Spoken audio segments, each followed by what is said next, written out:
Fəthullah Kazımoğlu 1963-cü ildə Xalisə kəndində anadan olmuşdur. 88-ci ildə ailəsi ilə birlikdə Xanlar şəhərinə, indiki Göygöl şəhərində məskunlaşmışlar.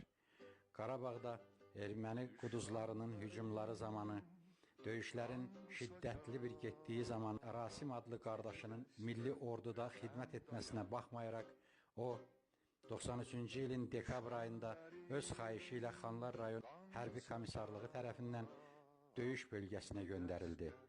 O, Xocalıda əsirlikdən azad olan bacısı Nərminə və oğlu Ramilin, həmçinin minlərlə günahsız soydaşları görərək hiddətlənir və düşmənə qarşı daha amansız olurdu.